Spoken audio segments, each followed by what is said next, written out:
Bonjour à Donc, tous. en ligne ce soir, Christine. Bonjour à tous, bienvenue. Donc, très heureux de vous recevoir sur ce webinaire.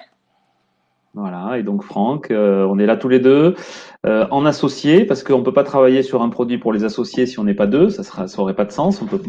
On parle souvent d'alignement dans le coaching, donc une des façons d'être aligné sur ce projet, c'était d'être tous les deux. Donc on le porte depuis quelques mois déjà avec Christine. On a fait pas mal de sessions en intra, c'est-à-dire des binômes, des trinômes, des quadrinômes, des pentanômes d'associés qui nous ont fait intervenir auprès je vais dire de leurs équipes, auprès d'eux-mêmes en fait, pour résoudre un certain nombre de difficultés ou passer un cap significatif. On a aussi notre propre expérience dont on a parlé avec Paul Deveau, qui est mon associé au sein d'Énergie. Et, euh, et on a vécu un séminaire d'associés il y a quelques années qu'on s'est fait vivre à nous-mêmes et qui nous a permis de vraiment passer des caps hyper importants dans notre business, dans notre progression, dans notre développement, dans notre réflexion. Et voilà, et donc on a rencontré Christine il y a quelques mois en arrière, qui elle était passionnée par la question des associés.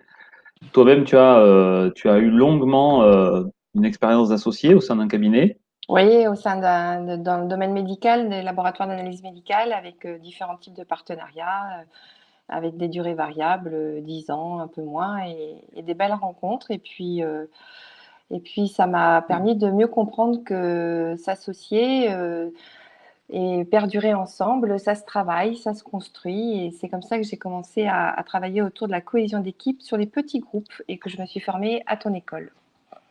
Voilà, donc ce qu'on vous propose ce soir, c'est de vous parler un petit peu d'un produit qu'on a monté, mais surtout de partager avec vous, qui avez eu la gentillesse de non seulement de vous inscrire, vous étiez nombreux à vous inscrire, mais d'être présents. Et là, vous êtes un peu moins nombreux. C'est un peu un phénomène qu'on vit sur les derniers webinaires, beaucoup d'inscrits, peu de présents. Mais les présents qui sont là sont forcément les meilleurs. Bruno, Eric, Marie-Dominique, Véronique, bienvenue à vous. Est-ce que vous nous entendez bien? Si vous avez la possibilité de chatter, qu'on puisse Oui, si savoir. ça se trouve, on parle dans le vide, Christine. Juste pour vérifier, soyez les bienvenus. N'hésitez pas. Il Oui, semble très que oui, bien. très bien, Oh, parfait, ok. merci, bienvenue. Donc c'est parti. Alors, qui sommes-nous pour ceux qui ne nous connaissent pas? Eh bien, Énergie est né justement d'un fameux séminaire, de ce fameux séminaire dans les Alpes qu'on a vécu avec Paul il y a 4 ans maintenant. Et à cette époque-là, on n'avait pas du tout imaginé que le fait de s'associer nous amènerait aussi loin. Donc voilà, on a aujourd'hui créé une société. Cette société, elle propose essentiellement un produit, une marque, enfin, un modèle qui est le coaching de l'énergie, qui est un modèle que nous avons développé, c'est en ça qu'il est unique, et il est fondateur parce qu'aujourd'hui on le retrouve dans l'ensemble des architectures qu'on peut proposer, tant dans l'école de coaching que dans les méthodes, que dans les interventions que nous faisons auprès de nos clients. On va pas en parler ce soir parce que on l'a déjà fait plusieurs fois dans d'autres webinaires et puis vous pouvez le retrouver sur le site Énergie. On est des coachs, alors on espère être sérieux et on espère aussi ne pas trop se prendre au sérieux. En tout cas, c'est quelque chose que nos clients nous ramènent souvent et qu'on espère garder le plus longtemps possible parce que on n'est pas obligé de se prendre au sérieux pour faire un métier sérieux. Et on a plutôt des clients qui s'inscrivent avec nous dans une relation durable, des clients qui nous suivent depuis 12 ans, 15 ans, 20 ans, et une jolie progression. Enfin, c'est une chouette aventure. On a également, tiens, ça passe pas bien. On a également des produits que nous espérons pertinents et des questions que nous espérons impertinentes. Les deux sont importants, c'est-à-dire que c'est pas mal d'avoir des produits et des produits originaux, et souvent on essaye de les baser aussi sur une forme d'impertinence qui vise à sortir du cadre, à challenger en permanence, à essayer d'être agile, de se réinventer perpétuellement. On n'aime pas trop faire et refaire la même chose pendant des mois et des années. Et donc, on est plutôt des inventeurs. Voilà. Et puis, dernière caractéristique de qui nous sommes, eh bien, on essaye d'être centré sur l'essentiel et sur l'excellence dans l'instant. C'est-à-dire, ce qui compte pour nous, ne pas s'éparpiller. Ce qui compte pour nous, c'est les progrès qu'on peut faire, ce qu'on peut faire tout de suite, ce qu'on peut faire de manière juste, dans le flow, sans effort et dans le plaisir, et qu'on peut faire tout de suite. Parce que souvent, dans nos métiers, on s'aperçoit qu'on accompagne des équipes, mais que pour les faire bouger, il faut arriver à faire le premier pas. Ce premier pas, il est souvent décisif. Voilà, ça c'est pour une très très rapide présentation de qui nous sommes. Et maintenant, j'ai un petit problème pour passer les pages. Voilà, maintenant le sommaire du webinaire. Ce soir, ce qu'on avait envie de partager avec vous, c'est 4 points, 4 observations que nous faisons, 4 questions que nous posent souvent les associés. C'est comment est-ce qu'on peut faire voler en éclats les croyances qui nous limitent, les croyances qui sont liées au business. Comment est-ce qu'on peut arriver finalement à faire en sorte qu'elles ne nous bloquent pas. La deuxième question à laquelle on va essayer de répondre, c'est comment est-ce qu'on peut sortir par le haut des petits jeux psychologiques qui, inévitablement, on aura beau faire tout ce qu'on veut, on peut avoir la relation la plus propre possible avec son associé ou ses associés, il y a des jeux psychologiques qui finissent par se mettre en place, liés à tout un tas de choses que Christine nous développera, fatigue, etc., usure ou manque de coordination. Et donc, comment est-ce qu'on peut sortir par le haut de ces jeux psychologiques? Troisième question à laquelle nous essaierons de répondre, eh bien, comment est-ce qu'on peut prendre de la hauteur pour passer un cap significatif dans son projet, dans le projet des associés? Donc, comment est-ce qu'on peut, et là, on parle vraiment pas d'un cap banal, mais vous savez, de ces transformations de niveau 2, celles qui font que après ne ressemble plus à avant. Et puis la dernière question à laquelle on essaiera de répondre, c'est est-ce qu'il faut tout sacrifier pour réussir? Alors ces 4 questions, on les a pas choisies au hasard, elles viennent des expériences que nous avons menées, des missions que nous avons menées auprès de nos clients dans les derniers mois, dans les dernières années. Et on s'est rendu compte que c'était souvent par ces 4 questions-là qu'ils passaient. Et donc on vous propose d'échanger un petit peu sur ce sujet. Bonjour Isabelle, ravi de te Oui, retrouver. bienvenue Isabelle. Ravie de te voir parmi nous. C'est moi toujours là? Oui, toujours. C'est toujours moi. Bon, alors, comment faire voler en éclats nos croyances limitées au business? C'est quoi les croyances qui peuvent être limitantes dans le business? Hein. Eh ben, par exemple, vous pouvez avoir une croyance qui est on n'y arrivera jamais, c'est trop cher, c'est trop ambitieux, on n'aura pas les moyens, le banquier suivra pas, on ne trouvera pas les investisseurs. Ça peut être aussi, on est dans le brouillard, on ne sait pas dans quelle direction il faut qu'on aille. Et des directions, il y en aurait plein qui seraient possibles de suivre. Donc du coup, c'est fatigant. On va jamais y arriver à trouver la voie dans laquelle on doit s'engager. Autre type de question, oh, de toute façon, tout ça, c'est une question de chance, de réussir ou pas réussir. Et finalement, le hasard, il y est pour beaucoup. Autre type de croyance limitante, c'est tout a déjà été fait, quoi. On est écrasé par le poids de la concurrence. Et on a beaucoup ça dans le monde du coaching, quand les gens nous contactent en nous disant j'aimerais bien me former pour devenir coach, etc. Mais on m'a dit que le marché était saturé, les wagons sont bondés. Et oui, bien sûr, le marché, on peut avoir l'impression qu'il est saturé, bien sûr. Mais en fait, ce qui compte, c'est de réussir soi, c'est pas de s'occuper du marché. Et donc là aussi, il peut y avoir une forme de croyance limitante, même s'il y a beaucoup de monde sur un marché. Il suffit juste d'être bon, il suffit juste de faire ce qu'il faut, il suffit juste d'avoir les bons contacts, d'avoir une bonne démarche commerciale. Il suffit juste d'être un bon coach et de faire du bon coaching. Et finalement, pour vous, la chance de réussite, c'est 100%. C'est pas 20,43% des gens qui font une formation en coaching arrivent à bien vivre du coaching dans l'année qui suit et 48%. J'ai lu une étude comme ça il y a pas longtemps, c'est pour ça que j'en parle. Alors c'est plutôt rassurant d'ailleurs parce que ça monte plutôt à 80% au bout de 3 ans. Mais tout ça, c'est des stats. Et en fait, quand on est la personne ou le binôme d'associés qui veut s'engager dans le truc, pour nous, c'est 0 ou c'est 1. On va réussir ou on va pas réussir. Autre type de croyance limitante, j'aurais jamais le courage, j'aurais jamais la force. J'ai mis ces photos et puis je les redécouvre avec vous en fait ce soir. Donc ça va être trop dur. Ouais, je m'en sens pas la force. Et puis ça peut être aussi cette fois-ci je suis pas perdu dans le projet mais je suis perdu dans les chemins à choisir. C'est-à-dire oh là là, je vois bien qu'il faut aller là-bas, mais alors le labyrinthe au milieu, qu'est-ce que ça va être compliqué. Et rien que d'imaginer tout ça, je suis déjà découragé par avance. Voilà. Et puis peut-être c'est la dernière. On n'a J'ai des pas. doutes, je doute de moi, je doute de mon associé, je doute des autres, je doute. Et puis finalement, et c'est souvent ça la plus forte, et c'est la dernière, j'ai peur. J'ai peur de ce qui va m'arriver, j'ai peur de me lancer, j'ai peur d'échouer, j'ai peur de l'image, j'ai peur de ce que les gens vont en dire, de ce que mon entourage va dire de ma réussite ou de ma non-réussite. Et donc voilà, toutes ces croyances limitantes, en fait, nous, on les rencontre quand on travaille avec les associés et on se dit, on peut pas en rester là. Nous qui sommes des coachs, on sait travailler à partir des croyances des gens qu'on accompagne en coaching individuel. Donc du coup, il faut qu'on sache faire ça aussi avec les binômes d'associés. Christine, je vois qu'on a Véronique qui a des problèmes de Oui, coupure. non, en fait, on a perdu le son de quelques secondes et après, le son est revenu. Mais c'est de ton côté. Bah, Voilà, je t'en c'est prie. bon. Qu'est-ce que tu en sais que c'est de mon côté? C'est peut-être de votre côté à tous là-bas, hein. Peut-être. Dans ces cas-là, comment est-ce qu'on travaille? Comment est-ce qu'on travaille ça? On travaille d'abord pour arriver à dépasser ses croyances, il faut prendre appui. Il faut prendre appui, il faut prendre appui sur ses appuis. Donc, il faut connaître son socle. Il faut connaître son modèle de réussite. Et c'est super important, il faut absolument que les associés qui ont déjà commencé à travailler ensemble, ou ceux qui vont travailler ensemble, sachent bien sur quel socle de compétences, sur quel socle de réussite, sur quel socle de performance ils vont bâtir leur association. Parce que souvent, on l'a dit, ces croyances limitantes sont liées à des peurs. Et pour éviter d'avoir peur, déjà, c'est pas mal d'être bien enraciné. Et pour être bien enraciné, il faut comprendre quelles sont ces racines. Donc, souvent, un des premiers jobs que l'on fait quand on intervient auprès d'équipes d'associés, c'est qu'on vérifie qu'ils ont bien compris quel était leur système de réussite. Et on est souvent très surpris. Parce que quand on leur pose cette question, ils savent pas y répondre. Et donc, le premier travail qu'on a tendance à faire avec eux, c'est de leur dire, écoutez, on va passer le temps qu'il faut, mais on va analyser le système de réussite, là, vous voyez, les racines, mais surtout le tronc et tout l'arbre qui a poussé. Alors, ça ne veut pas dire qu'on va pas le bouger.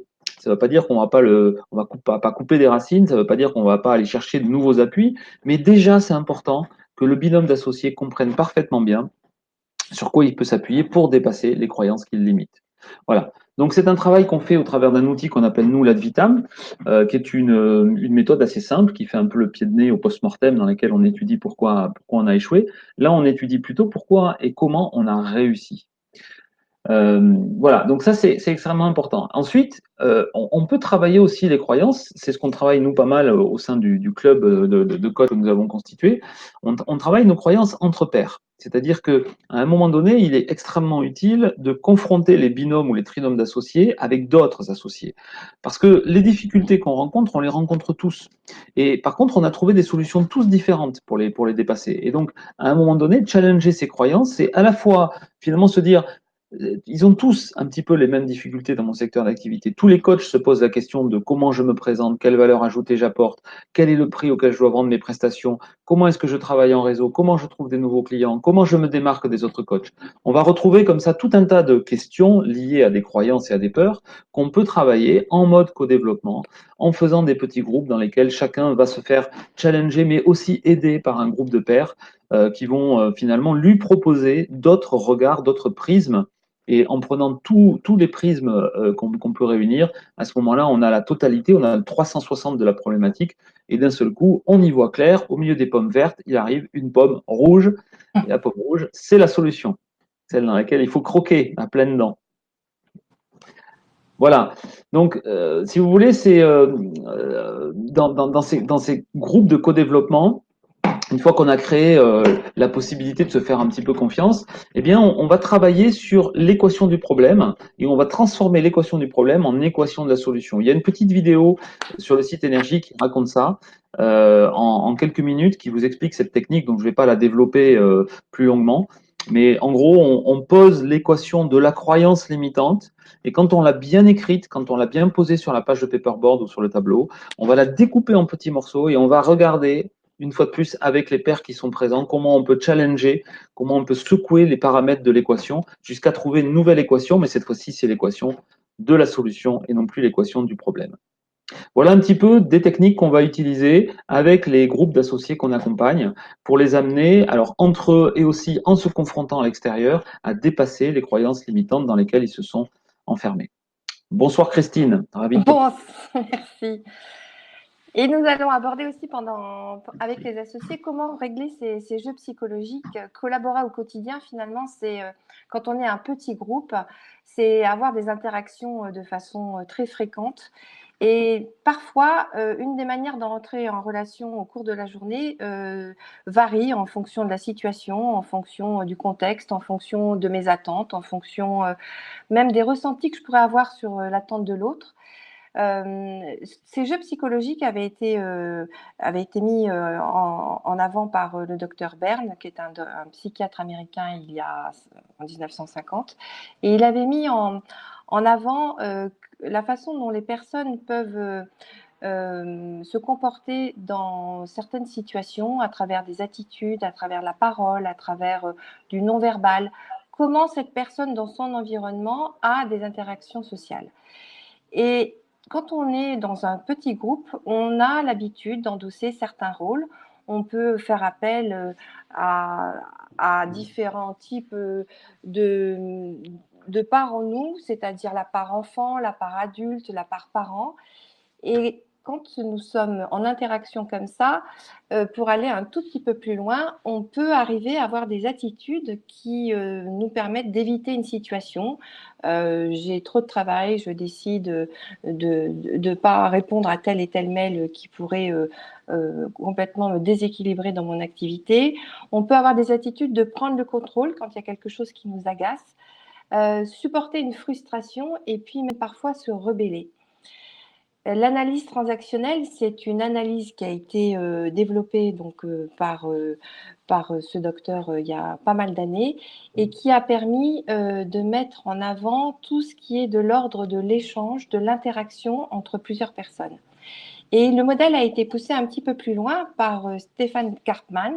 Donc, je pense que beaucoup d'entre vous connaissent ce modèle-là. C'est un modèle du triangle de Karpman où le persécuteur, le sauveur et la victime sont des rôles que l'on peut chaque fois, que l'on peut endosser quand, par exemple, il y a un peu trop de pression ou quand je suis dans un changement qui est tel que je vais finalement peut-être être un peu critique ou peut-être être un peu sauveur ou au contraire me plaindre. Ce que l'on s'aperçoit, c'est que ce triangle-là, c'est un triangle qui nécessite au moins 2 partenaires. Un persécuteur, c'est quelqu'un qui a tendance à dire tout ce qu'il faut faire et qui est issu d'un rôle un peu critique, un peu jugeant. Le sauveur, c'est celui qui va vouloir aider constamment, même en devançant l'aide.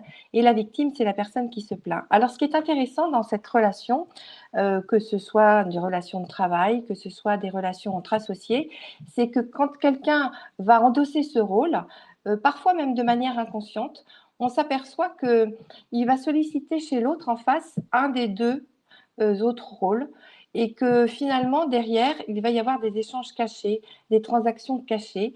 Et au bout du compte, c'est extrêmement toxique pour la relation. Comment les reconnaître? Je pense que certains connaissent ce triangle. En même temps, ça fait partie de la vie d'avoir des gens qui parfois sont dévalorisants, peuvent imposer, peuvent manipuler, peuvent être dans le contrôle. C'est aussi, je me souviens d'une interaction avec un partenaire qui, dès que je faisais une erreur, était déjà là pour me dire ah non mais là ça va pas du tout, c'est pas du tout comme ça qu'il faut faire. Et systématiquement j'avais droit à une critique très négative. Après, il y a le rôle du sauveur, du Superman, c'est celui qui va voler au secours. Et quand il rencontre une autre personne, il va avoir tendance à l'infantiliser, c'est-à-dire à le déresponsabiliser. Ce qu'on s'aperçoit, c'est que le sauveur a une recherche de gratification et il va pouvoir se nourrir à travers toute l'aide qu'il apporte pour avoir une meilleure image de lui et en même temps que les autres aient une meilleure image de lui. La victime, ben, c'est celle qui se plaint, qui se sent impuissante, qui est non responsable. C'est celle qui dit ah mais ça arrive toujours à moi. J'ai demandé puis finalement j'ai pas eu ce que je voulais. J'ai fait telle tâche mais finalement ça n'a pas marché pour telle et telle raison. C'est une personne qui aura tendance plutôt à se déresponsabiliser et qui va se complaindre dans sa plainte. Alors, quand on est amené comme ça à être en interaction de façon extrêmement fréquente avec mon associé, l'impact va se situer déjà dans la relation. Alors, cette relation va être, d'abord, c'est extrêmement énergivore. C'est-à-dire qu'on perd un temps fou à essayer d'avoir un peu de contrôle, un peu de manipulation. On est complètement focus sur cette relation dont l'ambiance va être délétère, avec des frictions, avec des conflits, avec des non-dits. Il y a une forme de démotivation qui va s'installer et de désengagement. La photo, pour moi, elle me parle énormément parce que c'est vrai qu'à un moment donné, on en a ras-le-bol, on n'arrive plus à avancer de façon positive, on piétine. Ce qui est intéressant, c'est que finalement, quand s'installent comme ça des rôles un peu délétères, un peu toxiques, petit à petit, dans le binôme, il va y avoir une perte de repères, une perte de cohésion, un manque de créativité. Mais au-delà du binôme, ça va aller bien sûr, au niveau de l'équipe, il va y avoir sous forme systémique quelque chose qui va aussi être en rebondissement au niveau de l'équipe et aussi au niveau de ses clients. Toute cette ambiance délétère, énergivore, où il y a des petites phrases comme ça qui peuvent blesser, ou de plainte, ou de contrôle, ou de manipulation, les impacts non seulement sont dans le binôme, mais à terme, par ricochet, vont faire aussi euh, apparaître par rapport à des clients que le binôme ne fonctionne pas très bien. Alors, nous, les solutions qu'on apporte, je suis dans le domaine médical et donc j'aime beaucoup cette slide qui donne un équilibre entre un éléphant et une girafe, mais surtout parce qu'il y a un traitement curatif ou un traitement préventif. Quand il s'installe des non-dits, des conflits patents et puis ensuite des conflits latents, le traitement curatif, c'est la médiation, la régulation. Le but est d'amener les partenaires à d'abord s'écouter. Alors tout ça se fait sous la protection d'un coach qui est là de façon neutre, qui va avoir une position plutôt en recul avec une vision large. Il va être là aussi pour installer une écoute, un cadre où il soit mis du respect et petit à petit, au cours de cette régulation, de cette médiation, va s'installer un dialogue peut-être franc, mais dans une meilleure écoute pour aller se construire sur quelque chose de positif, vers des solutions orientées positives. C'est-à-dire de prendre tout ce qui est de la complémentarité du binôme, tout ce qui est du potentiel pour pouvoir tirer vers le haut et réguler ces jeux psychologiques. Le mieux, c'est de prévenir. Le mieux, bien sûr, c'est de prévenir et de faire ici un outil avec Energy Training qui est un bilan de fonctionnement. Ce bilan de fonctionnement, c'est une forme de réunion atypique qui n'a rien à voir avec la stratégie, avec l'opérationnel. C'est de prendre 2 heures, un espace-temps, une respiration.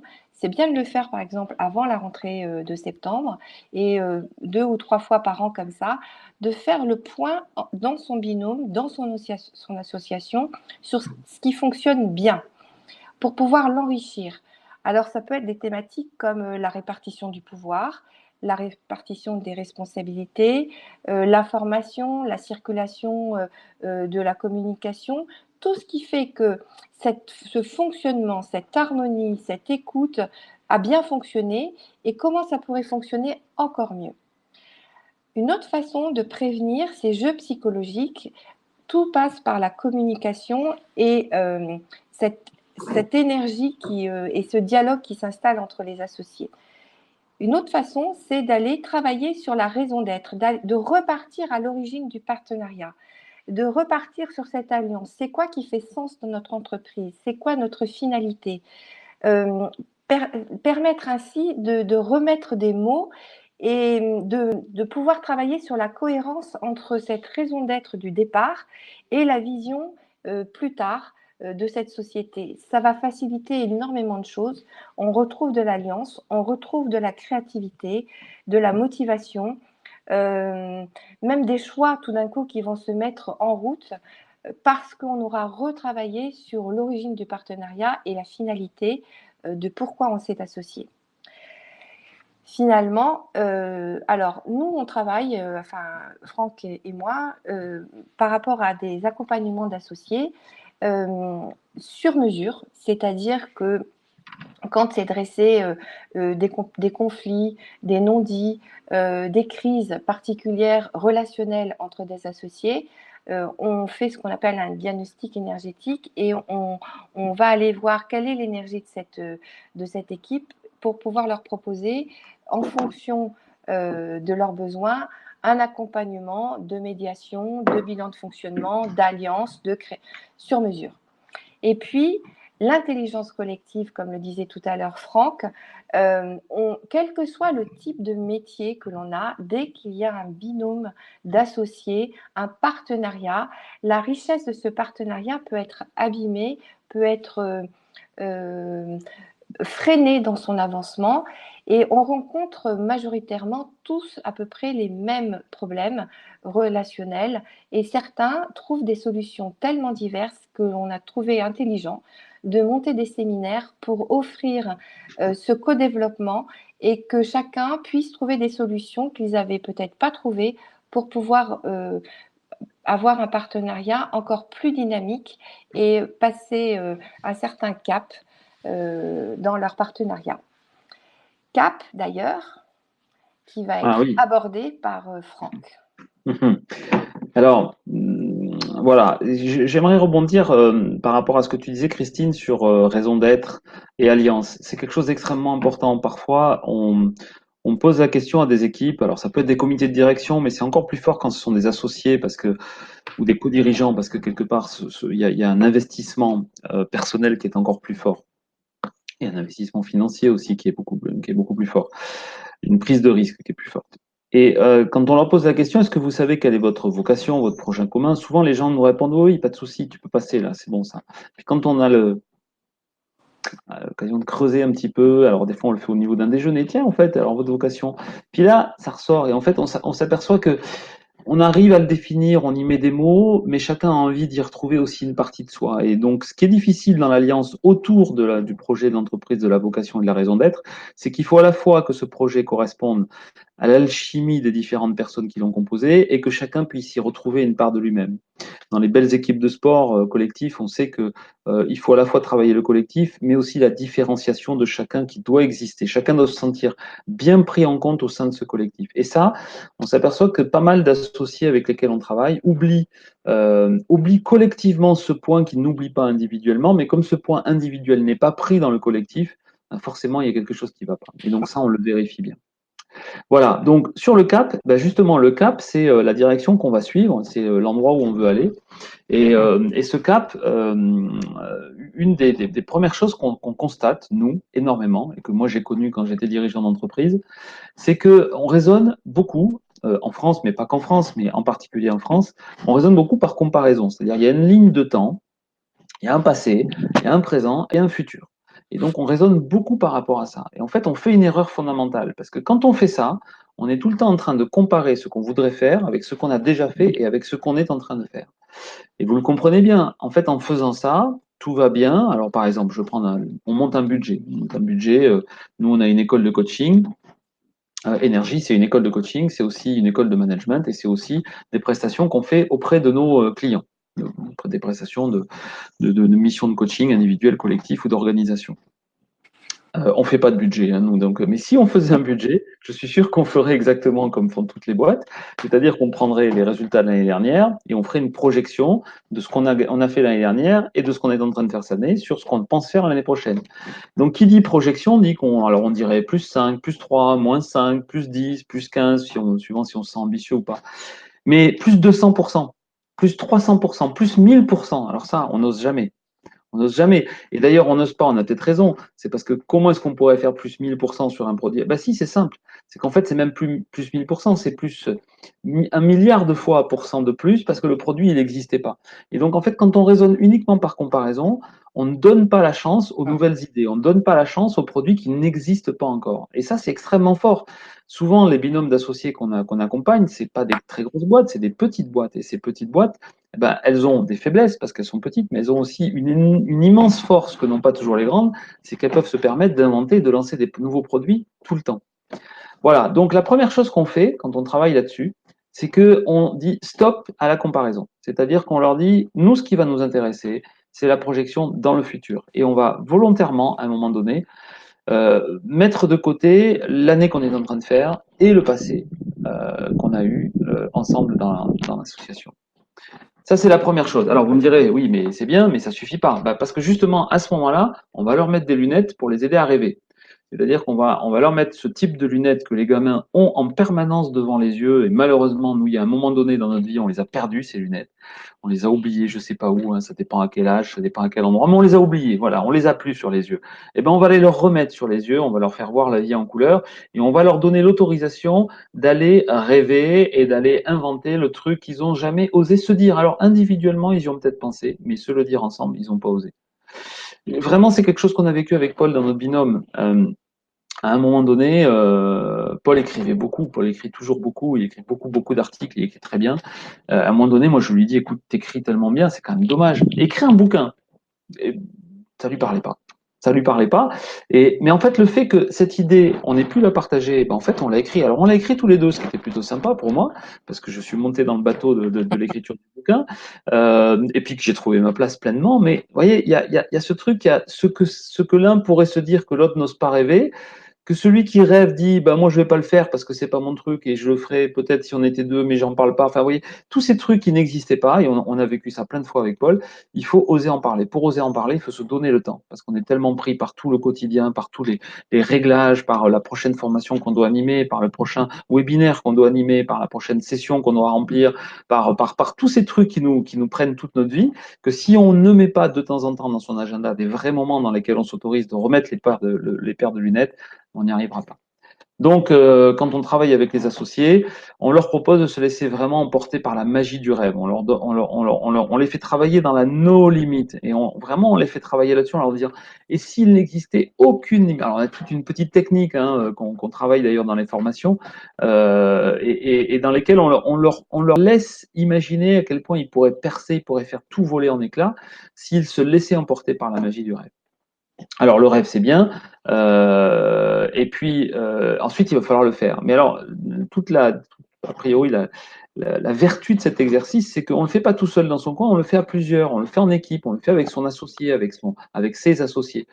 J'aime bien cette phrase de Lennon à laquelle je crois beaucoup, c'est que rêver seul, c'est souvent ça reste un rêve. Quand on rêve ensemble, ça devient la réalité. C'est ça qu'on leur propose de faire. On leur propose de rêver ensemble et de vraiment le faire dans des conditions très particulières, puisque dans ces cas-là, que ce soit en intra ou en inter, c'est-à-dire que ce soit en mélangeant plusieurs binômes d'associés ou en travaillant avec une seule équipe, à un moment donné, on essaye de les sortir de là où ils sont et de physiquement, corporellement, les faire monter sur une montagne, de les amener en haut et là, de leur permettre de s'affranchir de toutes les limites et donc de rêver et donc de voir grand et donc d'être ambitieux pour leur entreprise. Voilà, ça c'est donc la troisième question que nous retrouvons souvent dans les séminaires que nous avons à régler entre les associés et pour vous brosser un petit peu la méthode qu'on utilise pour les aider à en sortir. Je te repasse la main. Merci. Et quand on voit grand comme ça, qu'on voit le cap, est-ce qu'il faut tout sacrifier pour réussir, ce désir de réussite, d'aller justement vers l'objectif qu'on s'est fixé? Est-ce qu'il est nécessaire de sacrifier certaines choses? Alors, cette slide parle d'elle-même où une personne se sacrifie pour pouvoir laisser passer les autres, mais peut-être à quel prix? La notion de sacrifice, Pour elle, le prix va être cher à payer. Hein. voilà, à quel prix? Vital, vital. Parce que parfois, ça peut avoir un très grand coût. Le sacrifice, c'est quoi? Le sacrifice, c'est un renoncement. C'est lourd le sacrifice. C'est renoncer de façon volontaire à qu'est-ce que je choisis de garder, qu'est-ce que je choisis de prendre ou quelque chose. C'est faire un choix qui a cette notion de perte. Je choisis de perdre ça pour pouvoir faire ceci. Alors parfois, la nécessité fait loi. Ça veut dire que oui, il est nécessaire de faire un sacrifice particulier de temps, d'argent pour réaliser quelque chose. Mais à long terme, le sacrifice enferme. C'est quelque chose qui est tellement lourd qu'il est même paradoxal de dire je sacrifie quelque chose pour réussir. Quand Enfin, pour moi, c'est extrêmement paradoxal. Surtout que quand on travaille pour son entreprise, euh, il doit y avoir quand même une certaine source de plaisir pour pouvoir justement développer l'activité que l'on veut. Et là, c'est la culture qui nous tient. Parce que la vie est un combat, il faut se battre jusqu'au bout. Cette notion de persévérance, de volonté, euh, sacrifier quelque chose, ça signifie de faire un effort. Et parfois, alors pour soi, ou peut-être ce qu'on attend de son associé ou des partenaires avec qui on travaille, on leur demande de faire un effort parce qu'on trouve que la cause est juste, on trouve que l'idée est juste. Et nous, moi, pour l'avoir vécu en tant que partenaire de quelqu'un, je me suis dit, mais et finalement, si tu faisais un effort, vous savez, cette petite phrase-là qu'on a dans la tête, qui revient de façon régulière et qui tout d'un coup, on se dit, bon, bah, bon, on va faire plaisir. Bon, alors on va faire un effort de plus. Mais un effort de plus par rapport à quoi? Par rapport à quel déséquilibre autre je vais construire.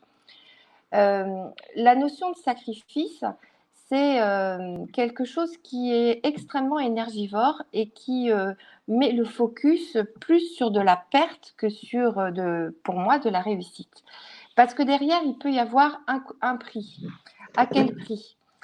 Quand on lance son activité, dans mon activité, le sacrifice a été le sacrifice temps. Ce temps-là, pour moi, c'était de 6 heures du matin à 19 heures et j'étais focus sur mon activité que je pensais être focus. Et finalement, le prix que j'ai eu, c'est un épuisement professionnel. Tout le temps passé, toute l'organisation que j'avais mis en place, euh, ce que j'avais mis comme focus pour mon activité avait mis un déséquilibre ailleurs. Par rapport à mes partenaires, ce que j'attendais, c'était peut-être plus de réactivité. Donc, ils sacrifient quelque chose pour pouvoir être encore plus utile pour mon activité, notre activité. Donc, sacrifier tout n'a pas de sens, ça a un prix. Parfois, c'est nécessaire sur une période courte, mais à long terme, on peut brûler, on peut s'y épuiser, on peut y perdre de l'argent et ça n'a pas de sens parce que ça va à l'encontre de ce que l'on souhaite réussir. Comme si la fin justifiait les moyens. C'est-à-dire la fin, c'était le développement de l'activité et les moyens, bah, ça serait les sacrifices. C'est en reconsidérant mes différentes activités que j'ai eues où je me suis aperçue que finalement, le plus intéressant avec son activité et son associé, c'est de rentrer et d'aller à la rencontre de ce flow. Flow, qui veut dire flux en anglais, enfin en anglais, traduit en anglais. Alors, c'est un concept qui vient d'un psychiatre américain d'origine hongroise dont le nom est complètement imprononçable, donc je ne me risquerai pas. Vous l'avez tous vécu, le flow. C'est quelque chose qui gratifie, c'est-à-dire qu'on va, au cours d'une activité, rencontrer une telle motivation dans cette activité, avec une telle énergie, peut-être même avec une perte de notion de temps, où on est extrêmement concentré et on arrive à réaliser quelque chose qui non seulement nous gratifie, mais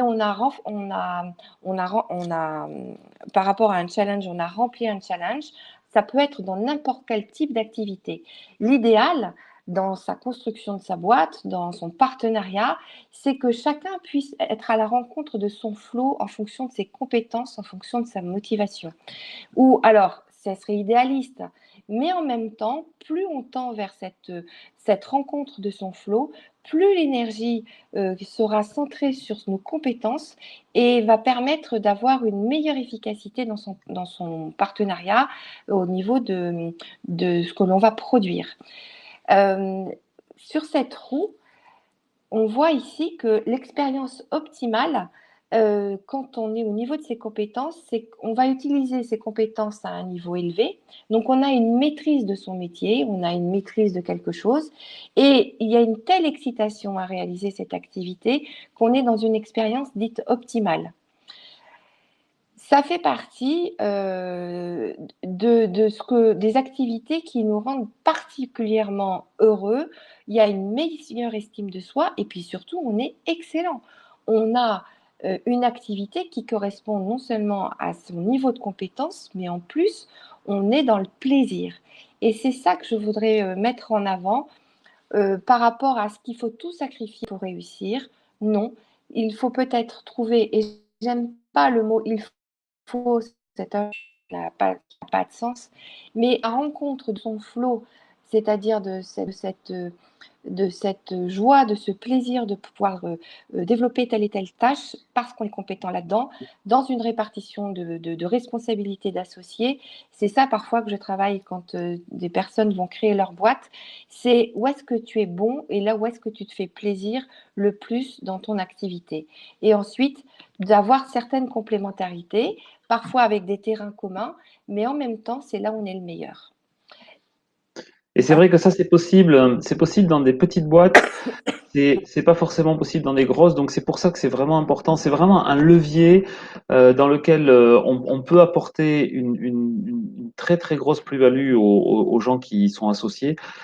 Travailler sur le flow, c'est-à-dire travailler sur les points où on est bon. Et surtout, excuse-moi, j'ai pris la main, mais ça me parlait tellement Vas-y, fort que vas-y, tu vas-y. disais que je rebondissais. Et justement, l'idée, c'est ces crayons de couleur, quoi. C'est parce qu'on est plusieurs qu'on peut le faire. Si je suis tout seul et que je dois tout tenir, quelque part, je me dis que je dois être bon partout. Si on est plusieurs et qu'on a été capable de mesurer l'endroit dans lequel on aura la compétence face à une intensité qui va produire ce flow, eh bien, on n'est pas obligé d'être tous au même endroit de la même façon. Donc, on va y aller, mais de manière différente.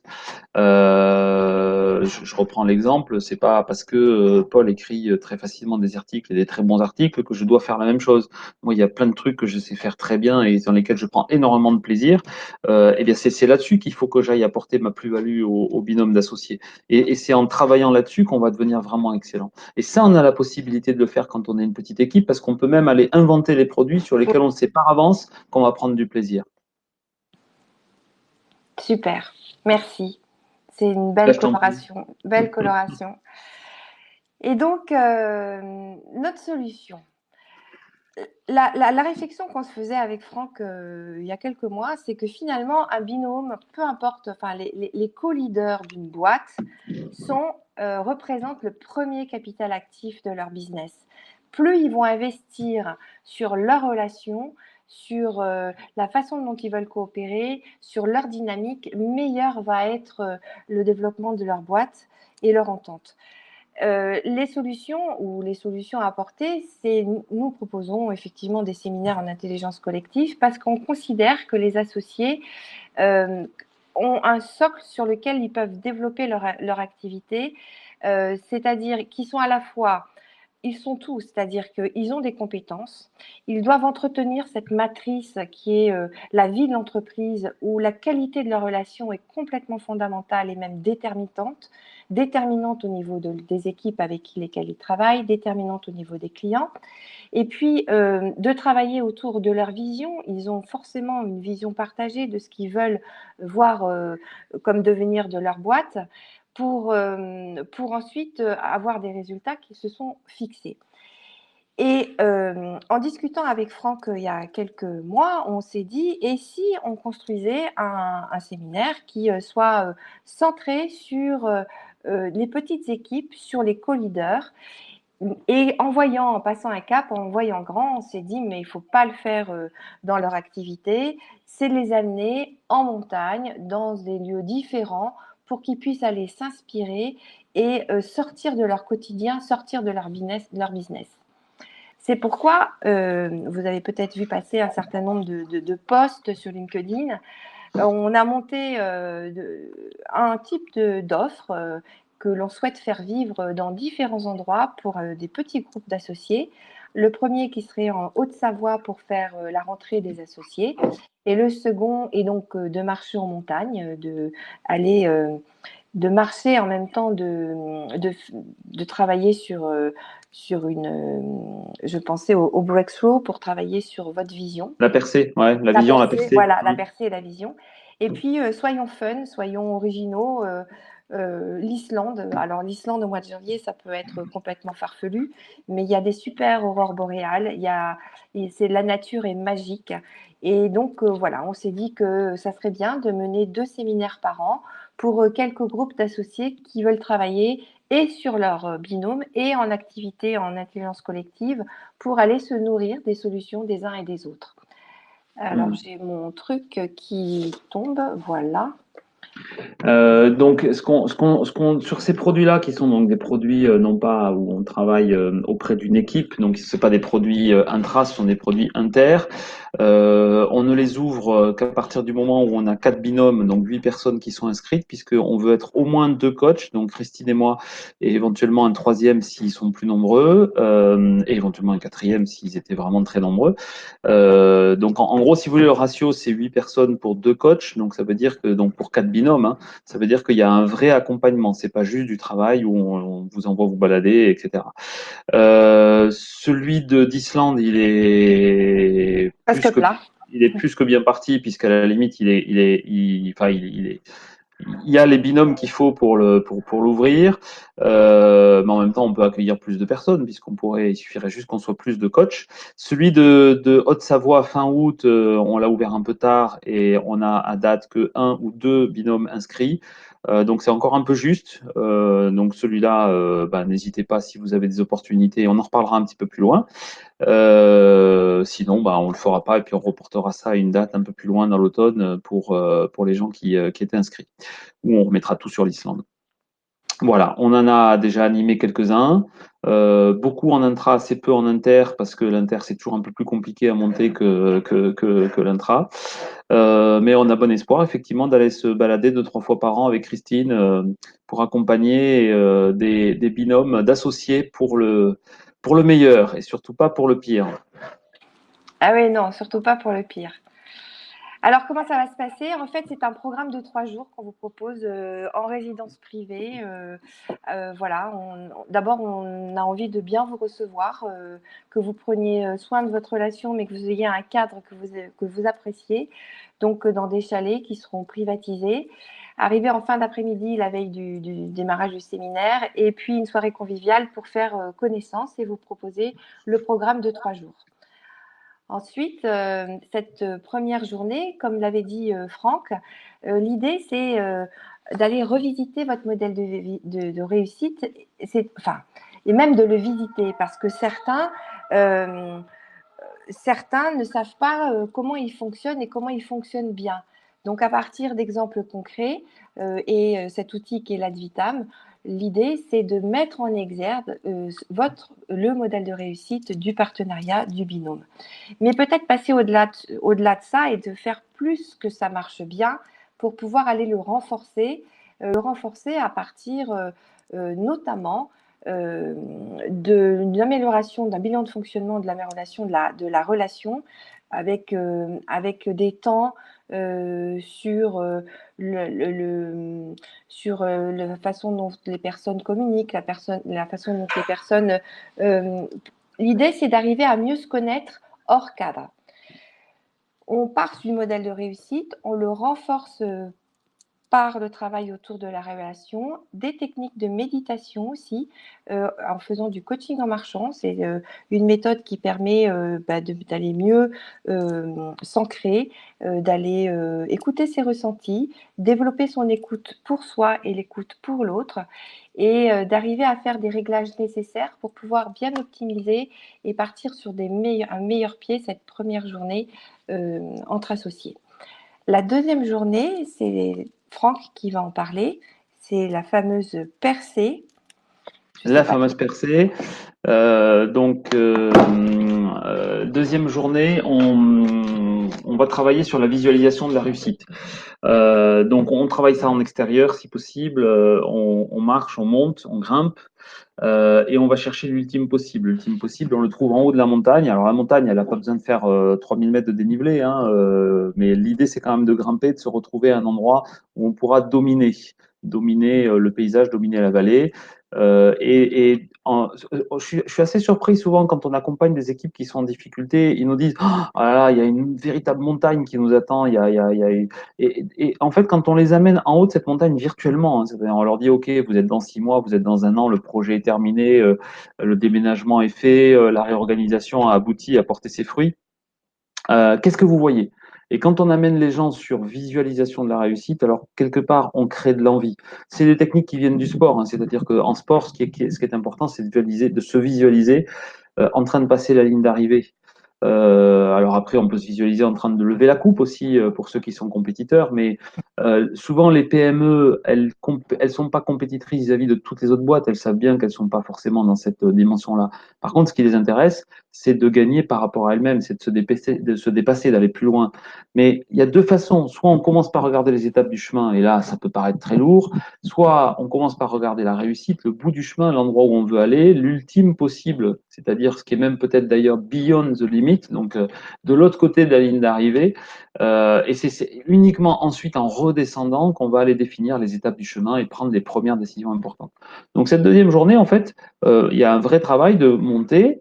On déjeune en haut de la montagne, on travaille sa visualisation, on travaille l'ultime possible avec des techniques accompagnées par les coachs, et ensuite on va redescendre. Quand on va redescendre, on va définir les étapes du chemin, et une fois qu'on sera arrivé en bas, on prendra des premières décisions importantes. Troisième journée. Et la troisième journée, c'est la journée, alors pour faire du co-développement, justement parce qu'il y a cette richesse, chacun vient d'univers différents, d'activités différentes, et, euh, et à partir des actions qui vont être mises en place par chacun, de pouvoir enrichir par des bonnes pratiques, par des partages de bonnes pratiques. Ça peut être aussi d'apporter des solutions complémentaires par rapport à telle et telle problématique.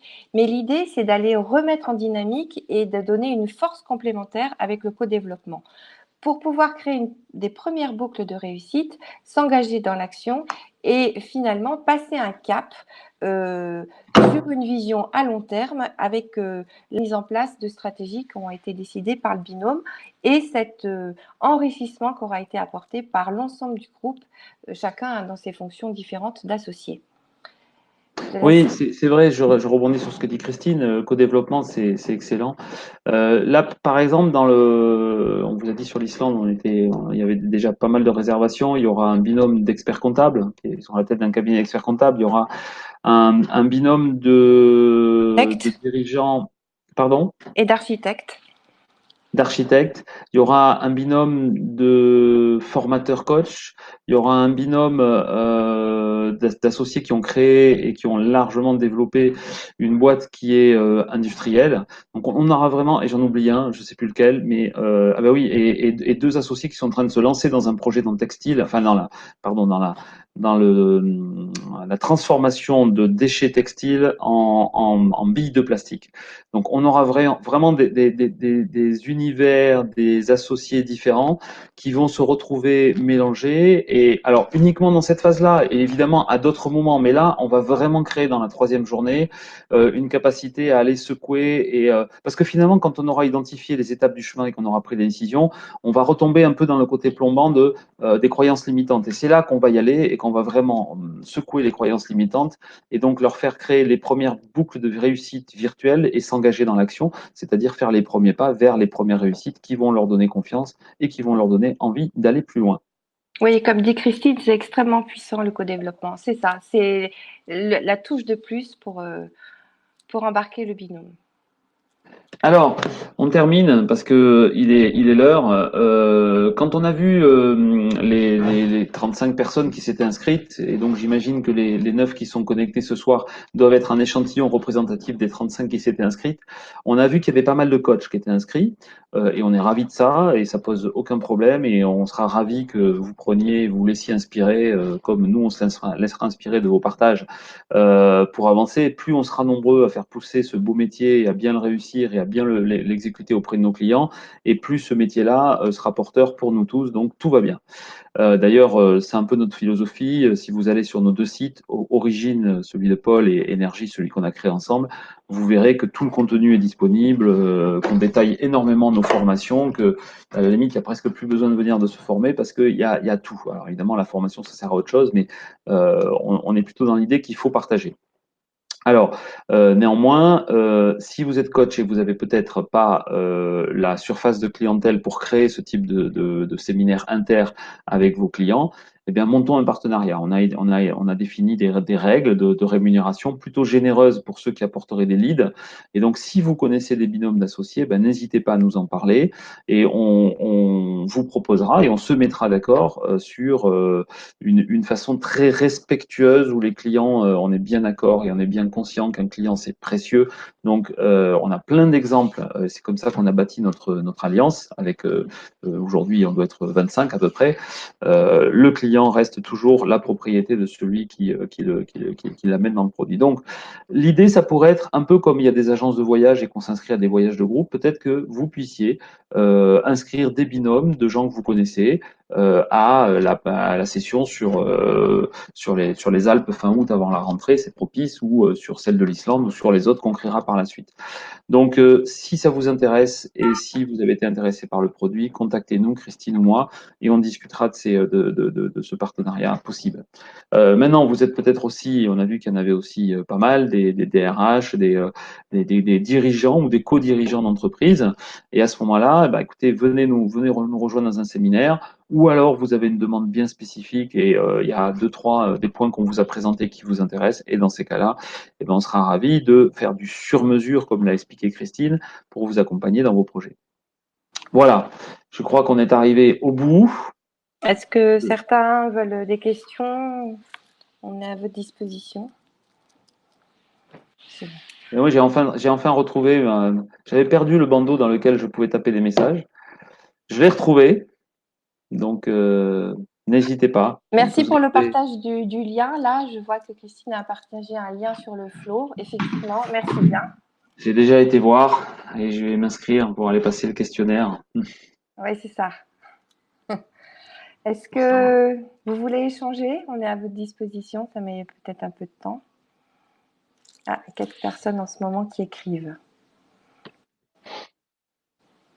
Donc on va avoir 4 questions d'un coup, Christine. Oui, 4 questions. T'en prends deux, j'en prends deux. Merci beaucoup. Merci, Christine. Ah oui, la T et le triangle de Codev. Bah, super. Ah, Christine n'est pas encore coach, mais je sens une petite envie qui pointe. Alors, où peut-on nous contacter? Ben déjà, vous voyez apparaître là le www, mais en fait, plus simplement, de toute façon, on va envoyer le replay du webinaire, puisque j'ai bien pensé à l'enregistrer. Et donc, je vais l'envoyer à tous ceux qui s'étaient inscrits, donc vous aurez le replay. Et donc, bah, si vous avez envie d'échanger à cette occasion-là, vous aurez nos coordonnées à Christine et à moi. Merci Hubert qui nous quitte. Merci Eric. Bonne soirée. Voilà. Merci Véronique. Bah, écoute, on Merci, prend, hein, Véronique. Oui, oui, merci. on accueille. C'est pas Merci. vraiment des questions, hein, mais les merci, c'est pas mal aussi. Ok. Voilà, Merci. écoutez, Passez un bel été. ouais, on va vous laisser à la douceur nocturne. Où que vous soyez en France, j'ai l'impression qu'on est tous logés à la même enseigne ce soir. Donc vive les ventilateurs. À Et la Paris, il fait clim. chaud. Le bitume ressort la chaleur. Il fait très, très lourd. À bientôt à À- tous. Au revoir. Merci, à bientôt. Au revoir.